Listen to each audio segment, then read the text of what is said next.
Welcome, my friends, to another miscellaneous Monday.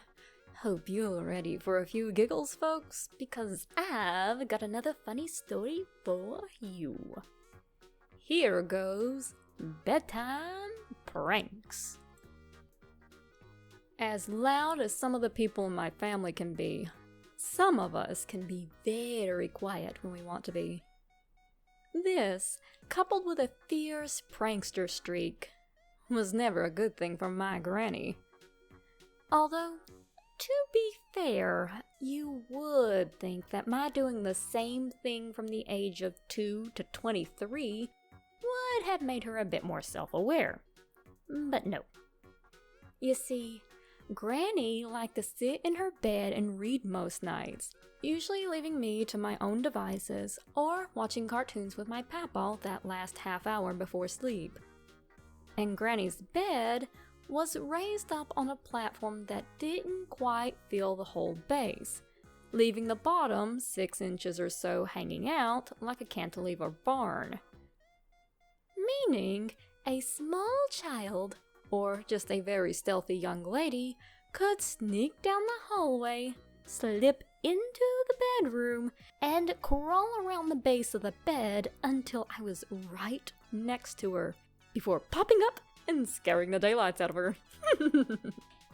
It was a prank that never failed. The last time I pulled this, however, I had grown up as the house had grown old. This meant that as I snuck around the foot of the bed one night, my elbow caused the floorboard to creak.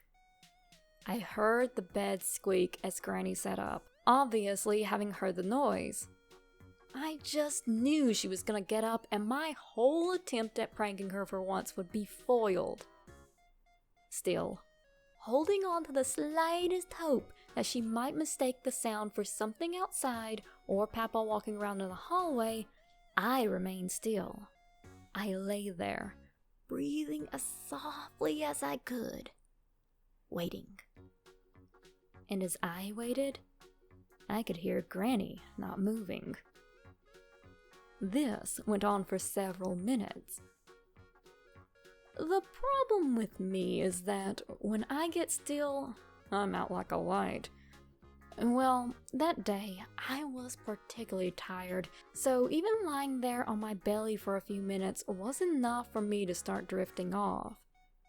I'm not sure how long it was, but I was suddenly aware of the bed lurching and the obvious noises of Granny getting out of bed. That brought me wide awake. Realizing the jig was up, I hopped up so she wouldn't actually trip over me. I shot up and gave my usual crap-eating grin with a loud "Hiya!" It quickly became apparent that Granny had not realized I was pulling my usual prank, as the moment she saw me, she started screaming. And screaming. And more screaming. It took me a moment to realize that the look of shock on her face wasn't fabricated, because she literally got stuck. Like, she was screaming on the same note for a full minute, as if she had just broke out into an impromptu operatic aria. I just looked at her before realizing that Granny is just having a derp-a-derp moment. I had actually scared my Granny into blanking out mid-scream. So what do? I just screamed back at her. Not nearly as long as she had been screaming, mind you, but like a fake dinosaur roar. Rawr. That seemed to snap her out of it. I got swatted with a rolled-up guidepost that night. Another time, I did a variation on this prank. You see, she had this really cool bed that had these small cupboards built into the headboard, with a recessed area in the middle for a decorative mirror.